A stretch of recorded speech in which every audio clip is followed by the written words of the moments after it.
Você conhece a igreja que representa o orgulho no livro de Apocalipse? Essa é a igreja de Sardes. A igreja de Sardes tem muito a ver com a história da cidade de Sardes.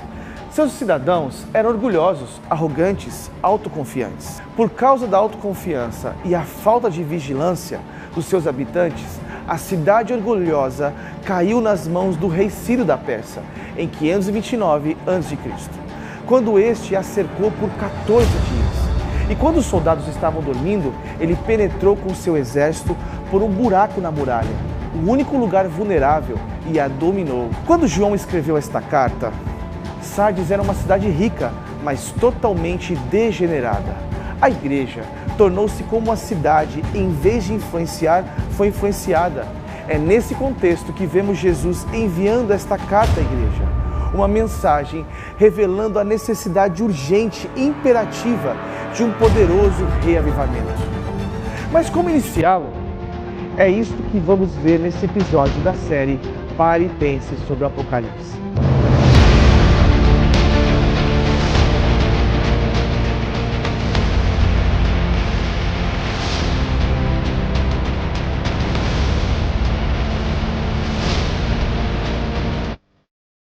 Se pudéssemos fazer um passo a passo para trazer um reavivamento, poderíamos começar dizendo: o primeiro passo é ter a consciência de que há crentes mortos e outros dormindo que precisam ser despertados.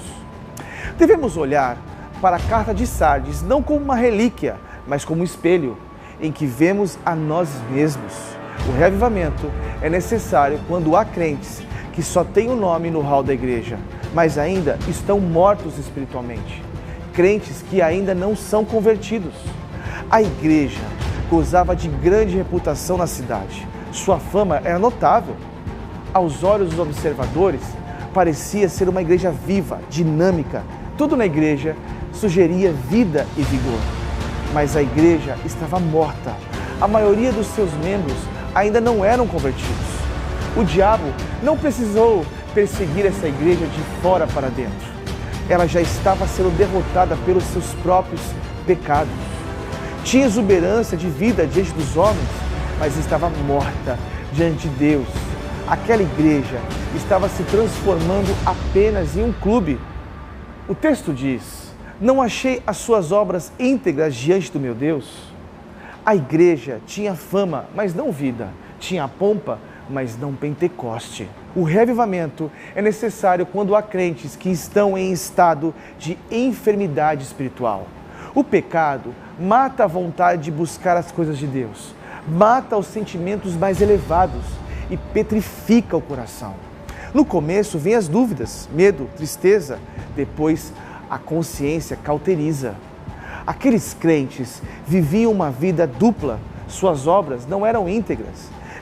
Eles promoviam seus próprios nomes e não os de Cristo. Buscavam a sua própria glória. Davam esmolas, oravam, jejuavam, entregavam dízimo com o fim de ganhar a reputação de serem bons religiosos. A causa da morte da igreja de Sardes não era perseguição nem heresia, mas o mundanismo. Isso é um símbolo da corrupção. O pecado tinha se infiltrado na igreja, por baixo da aparência piedosa daquela respeitável congregação. Havia impureza escondida na vida dos seus membros. Mas como esse comportamento pode ser vencido? Jesus aponta 3 imperativos para o reavivamento da igreja. E se você faz parte da igreja hoje, você também vai querer saber as ordens e o tutorial que foi deixado no livro de Apocalipse e que funciona sempre em qualquer igreja e com qualquer cristão. Em primeiro lugar, uma volta urgente à palavra de Deus. Uma igreja pode ser reavivada quando volta ao passado e lembra dos tempos antigos, do seu fervor, do seu entusiasmo, da sua devoção a Jesus. Quando uma igreja experimenta um reavivamento, passa a ter fome da palavra, começam a se dedicar ao estudo das Escrituras, abandonam o descaso e a negligência com a palavra. A palavra torna-se viva, deleitosa e transformadora. O reavivamento é resultado dessa lembrança nos tempos do primeiro amor e desta volta à palavra. Em segundo lugar, uma volta à vigilância espiritual. Sardes caiu porque não vigiou. A igreja de Sardes nunca foi conquistada em ataque direto, mas 2 vezes na história da cidade ela foi tomada de surpresa por falta de vigilância da parte dos defensores. A igreja precisa ser vigilante contra as ciladas de Satanás, contra a tentação do pecado. Os crentes devem fugir de lugares e situações e pessoas que podem ser um laço para os seus pés. Os crentes não estão sendo mortos pela espada do mundo, mas pela amizade com o mundo.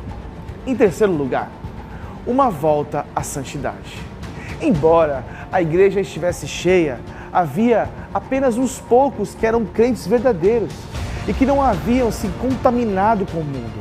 As vestes sujas falam de pecado, de impureza e de mundanismo. Obras sem integridade falam de caráter distorcido, de motivações erradas, de ausência de santidade. O diabo não atacou a igreja de Sardes com perseguição nem com heresia, mas a minou com mundanismo. Você pode até desejar isso para você e para a igreja que congrega, mas será que tal coisa é simples de mudar nos dias de hoje? Quem é o principal responsável pelo reavivamento da igreja? Jesus pode trazer reavivamento para a igreja, porque Jesus conhece o estado da igreja. Ele conhece a nossa vida, nosso passado, nossos atos, nossas motivações. Jesus sabe quem somos, como estamos e do que precisamos. Seus olhos são como chamas de fogo. Ele vê tudo e a tudo sonda. Jesus pode trazer reavivamento para a igreja, porque Ele é o dono da igreja. A igreja pertence a Jesus. Ele pode levantar a igreja das cinzas. Ele a exorta, consola, cura, restaura. Jesus é quem reaviva a igreja por meio do seu Espírito e oferece a plenitude do Espírito Santo à igreja. Somente o sopro do Espírito pode trazer vida para um vale de ossos secos, transformando-se num exército. A palavra diz que devemos orar no Espírito, pregar no Espírito, adorar no Espírito, viver no Espírito e andar com o Espírito. Uma coisa é possuir o Espírito, outra coisa é ser possuído pelo Espírito. Uma coisa é ser habitado pelo Espírito, outra é ser cheio do Espírito. Você quer alguma garantia de um futuro glorioso? Alguma garantia de eternidade? A santidade agora é garantia de glória no futuro. Sem santidade não há salvação. Sem santificação ninguém verá Deus.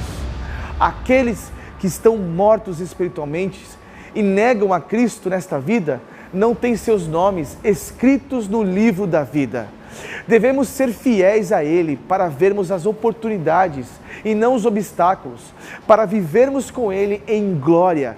Jesus coloca diante da igreja uma grande oportunidade. A primeira porta aberta é a oportunidade da salvação. Jesus disse em João capítulo 10, verso 9, que Ele é a porta da salvação, da liberdade e da provisão. A segunda porta aberta é a oportunidade da evangelização. Jesus fala de uma porta de oportunidade para se pregar o Evangelho. Paulo via a idolatria na cidade de Atenas como uma porta aberta para falar do Deus desconhecido. Em terceiro lugar, a ameaça futura de tribulação. Não seria um tempo para recolher-se e manter-se seguro em vez de avançar? Cristo diz não. Não basta ser uma igreja que guarda a palavra, é preciso proclamar a palavra. Não basta não negar o nome de Cristo, é preciso anunciá-lo. E não basta ser uma igreja ortodoxa, é preciso ser uma igreja missionária. Por isso, neste último vídeo da série de Apocalipse, chego ao final, não pedindo para que você curta e comente, mas que você compartilhe este conteúdo com os seus familiares, amigos e principalmente alguém adormecido que precisa ser despertado. Obrigado pela sua audiência até aqui e vamos juntos fazer novas descobertas na nossa próxima série do Pare e Pense. O que você quer saber da Bíblia? Deixe-me saber. Até a próxima.